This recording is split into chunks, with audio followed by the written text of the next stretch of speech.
Et clap! C'est les news Pokémon de la semaine. Bonjour à tous, j'espère que vous allez bien. Aujourd'hui, c'est Garo qui vous reçoit pour une nouvelle vidéo. On va parler de quelques news et on commence tout de suite avec l'annonce. Pourquoi? Ça me fait penser à un vieux youtubeur, ça. Pourquoi Mega Lucario Z? What the fuck is this piece of shit?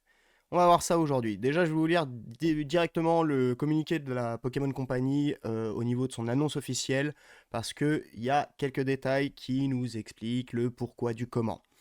De nombreux Pokémon méga évolués dotés d'une puissance colossale sont présents dans Pokémon Legends Z.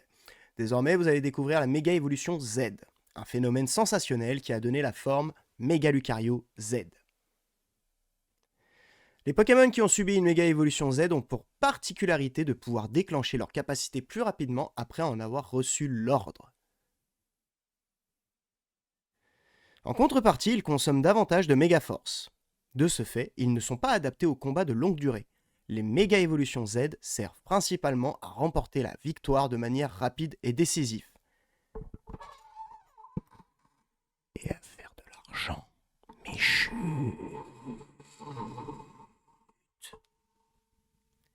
Des produits dérivés, des peluches, des t-shirts et des cartes.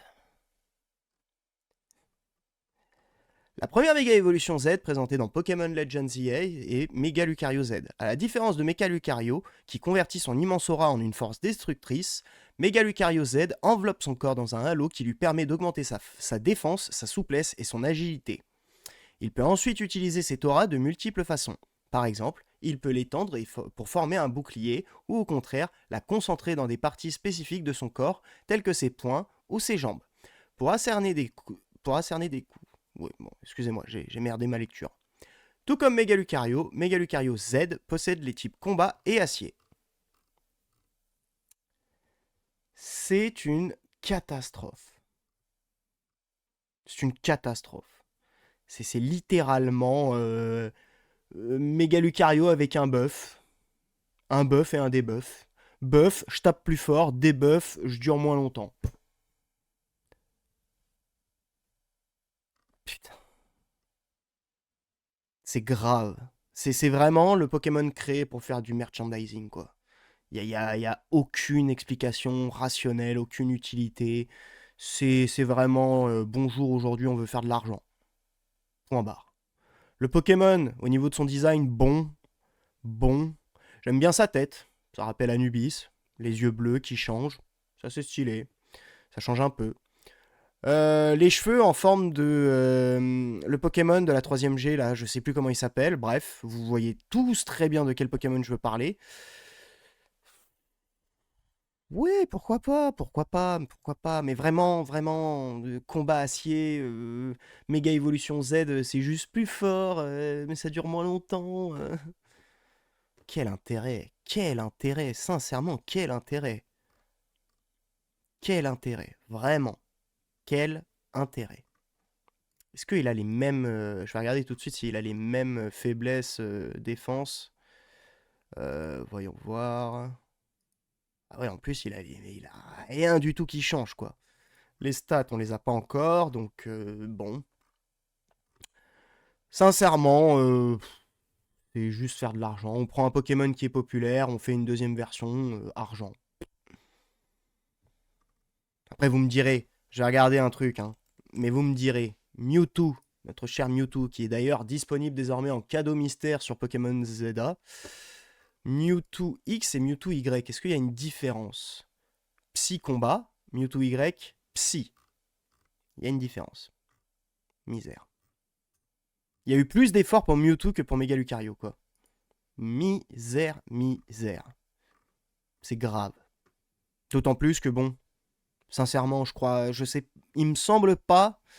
Là, il faudrait que je demande à mes chers amis spécialistes de la stratégie, mais il me semble pas qu'il y ait de différence si fondamentale que ça entre Lucario normal up à la mort avec toutes les stats bien comme il faut et tout, et Mega Lucario dans le sens où il me semble que, je peux me tromper là, sûrement je me trompe, mais il me semble que Lucario en online sur Zeda, c'est mieux de le prendre avec un objet plutôt qu'avec sa méga gemme.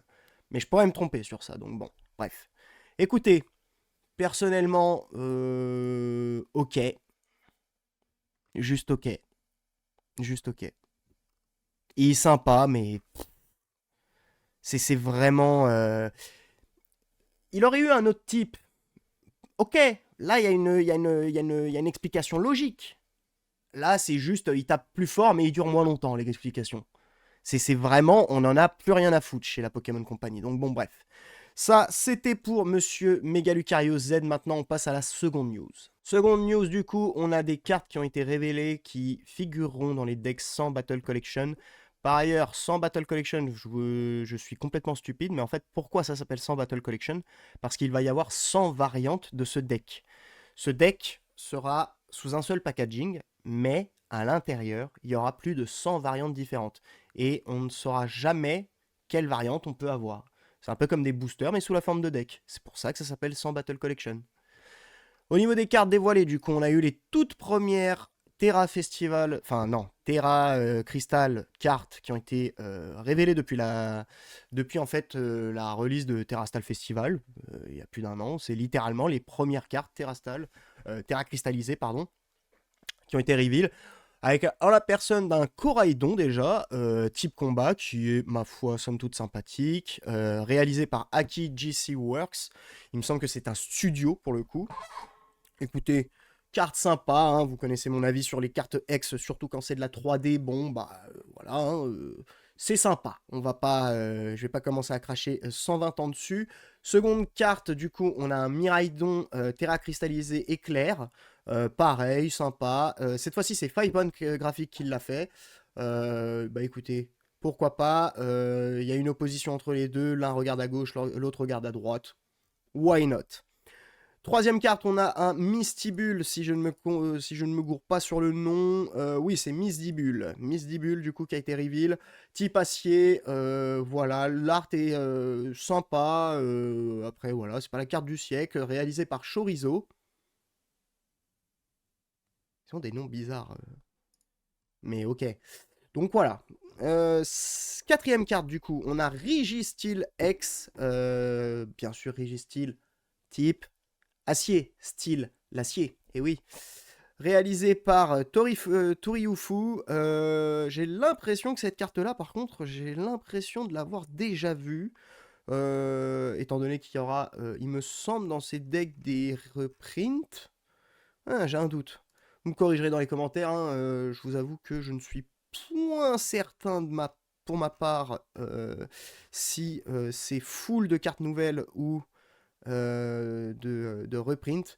En tout cas, pour les decks sans Battle Collection, il va y avoir dans ce pool, du coup, il y a une centaine de decks. Dans ces 100 decks figure un pool, donc une plage de cartes qui comprend 742 cartes. Je présume du coup qu'il y aura des reprints quand même. Ils vont peut-être pas nous pondre 742 nouvelles cartes. Donc bon, on verra bien ça, on verra bien. Donc voilà, Registeel, sympa, la carte est sympa, il va envoyer un ultra laser de ses morts, franchement l'art est sympa. Dommage que la carte soit un petit peu en résolution pas tip top, mais bon, on va pas s'en plaindre pour l'instant. Et enfin, la dernière carte avec Monsieur Upa, très stylé, réalisé par Anesoki Dynamics. Très sympa la carte, j'aime bien le style graphique. Donc très sympa, type ténèbres, voilà. Petite technique, tirer de cartes, etc. Voilà. Je ne vais pas rentrer plus dans le détail, elle est sympa. C'est tout pour les nouvelles cartes, les dernières cartes qui ont été reveal cette semaine pour les decks sans Battle Collection, Start Deck sans Battle Collection, qui sortiront, je vous le rappelle, le 19 décembre prochain au Japon. Maintenant, on part sur de l'occidental avec une news sympathique. On a l'annonce de 2 nouvelles Pokébox, cette fois-ci autour de Mega Dracofeu X et Y, avec une version avec un Mega Dracofeu X, sympa, mais avec les couleurs de V6.5, donc c'est une catastrophe. Vraiment, je ne comprends pas pourquoi ils ont pris ce thème de couleur sur Inferno X. Écoutez, hein, s'ils aiment bien le vert et le rose qui va si bien à Méga Dracofeu X qui est bleu et noir. Bah écoutez, pourquoi pas? Pourquoi pas? Seconde Pokébox, cette fois-ci avec Méga Dracofeu Y, cette fois-ci avec un thème de couleur rouge et bleu, en rappel au Méga Dracofeu Y qui figurera sur les decks sans Start Battle Collection, mais Burn sur la commode, et qui figureront pour leur part sur notre version occidentale de héros transversal lucarne retournée depuis la 3e corde. Écoutez, la Pokébox, les deux sont sympas. J'aurais aimé voir en fait la possibilité que les deux Pokébox, parce que quand on voit le Méga Dracofeu Y sur la Pokébox, j'aurais aimé qu'il fasse la même chose avec le X, où on aurait eu un Dracofeu qui est un petit peu en opposition avec celui-là du Y. On aurait pu, sur une collection, sur une étagère, mettre les deux Pokébox côte à côte et avoir un Méga Dracofeu X et Y qui se font opposition. Ça aurait été très stylé, surtout quand on voit la pose du Y. Écoutez, ils l'ont pas fait. À pleurer 150 ans. Ce seront des Pokébox qui seront disponibles en Occident, en tout cas, le 20 février prochain. Je présume que ce sera les mêmes dates en France et en Angleterre, États-Unis, etc. Peut-être qu'il n'y aura pas les mêmes dates, on verra. Ça, c'est au bon dévouloir. Non, au bon vouloir à Brotiman des distributeurs francophones. Enfin, une autre news sur les decks sans Battle Collection. On a eu le reveal des jetons qui figureront pour ces decks. On a 10 jetons avec, pour le coup, un Méga Dracofeu Y, un Améoui, un Germignon, le petit cochon de la 5e génération que je connais toujours pas son nom. On a un Kaiminus, on a un Pikachu, on a un Melofée, un Azumarill. Oui, c'est Azumarill ou c'est Gros Marill? Ah, je sais plus. Je sais plus. Je sais plus. On va regarder vite fait, comme ça vous allez pouvoir m'insulter. Azumarill. Son évolution. Oui, c'est bien Azumarill. C'est bien Azumarill. Je suis pas encore complètement teubé. On a un Limonde et on a un Malvalam. La dernière fois, j'avais oublié Malvalam. Eh bien, cette fois-ci, je m'en rappelle. Donc, qu'est-ce qu'il y a à retenir, à part que c'est des jetons? Ce qu'il y a à retenir, c'est que pour sûr, tous les jetons qui sont à chaque fois mis en place pour les decks comme ça, pour des sets et autres, c'est des jetons dont des cartes existent dans le set. Donc si on voit ici des jetons pour Germignon, Petit Cochon Man rouge et Kaiminus, ça veut dire qu'il va y avoir des cartes pour Germignon, Kaiminus et Petit Cochon rouge. Faudrait peut-être que je regarde son nom un jour. Bref. Donc, ce qu'il y a à retenir, c'est qu'il y aura des cartes pour ces Pokémon-là. Ça ne veut pas pour autant dire qu'il y aura Méga Méganium, il y aura Méga Maxi Cochon avec son sceptre de feu de ses grands morts, et qu'il n'y aura pas Méga Alligator. Si jamais ils n'apparaissent pas dans les decks, vous pouvez être sûr qu'ils apparaîtront dans un set plus tard dans l'année. Peut-être avec Munikis 0, peut-être avec Ninja Spinner, on ne sait pas. Pokébeach, eux, pour le coup, avancent qu'ils seront définitivement, s'ils ne sont pas dans les decks, ils seront définitivement dans Munikis 0. Munikis 0, je vous rappelle, c'est un set qui est autour de Megazigard. On ne sait pas encore Munikis 0 comment ce sera. On n'a aucune information, si ce n'est que c'est très probablement autour de Megazigard, au niveau du nom et tout, ça fait complètement sens. Maintenant, possible que parmi les cartes qu'il y aura en plus dans Munikis 0, on est possible que dans les SAR, on aura les starters. On est possible que dans les méga attaques, on aura les méga starters. Donc, wait and see. On aura de toute façon bientôt les informations pour Munikis 0, étant donné que Munikis 0 sort en janvier très précisément, que je vous dise pas de bêtises. Il sort quand en janvier le bug? Il sort le 23 janvier. Donc, début janvier, peut-être fin décembre, on aura les informations sur Munikis 0 et à ce moment-là, on commencera à être fixé sur où est-ce que sont les starters, sachant que forcément, il y a toujours des cartes au niveau des starters de tous les jeux qui sortent dans les 7 TCG correspondants. Enfin, dernière news, et un peu news assez drôle pour le coup. Je vais vous la lire, c'est une traduction littérale approximative avec mon anglais cassé de la news sur Pokébeach. Écoutez bien, celle-là, elle est très drôle. Elle est très drôle, je trouve. Pokémon Japan offre le remplacement des cartes méga attaque défectives avec des versions corrigées. Vous vous souvenez, la semaine dernière, je vous ai parlé des cartes méga attaques qui avaient eu des misprints. Ces cartes étaient en fait misprint avec du foil des versions chinoises. Pour le coup, la Pokémon Company japonaise offre un remplacement de ces cartes. Maintenant, qui va faire ça? Faut être complètement taré pour accepter ce changement. Je vous rappelle, hein, une carte méga attaque normale à 30 balles était vendue 230 balles quand il y avait le misprint. Donc vraiment, faut être idiot pour faire remplacer sa carte. Tout simplement. Après, s'il la donne en plus, là je dis pas. Là je dis pas.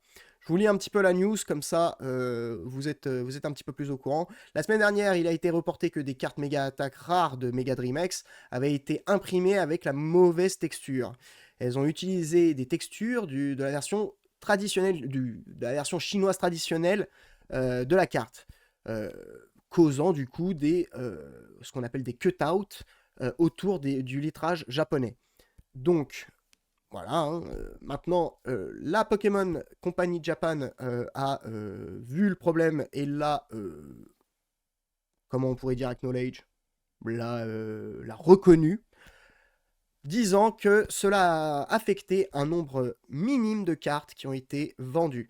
Si vous déposez un ticket dans la partie carte individuelle, carte exchange, donc carte individuelle, échange de cartes individuelles, nous vous offrons en échange de votre carte d'effectif une carte corrigée. C'est assez marrant déjà parce que bon, il faut être complètement stupide pour faire échanger sa carte, mais c'est aussi assez bizarre, enfin assez original, on va dire, entre guillemets, dans le sens où il me semble, à ma connaissance, que c'est parmi la première fois qu'ils ont fait ça.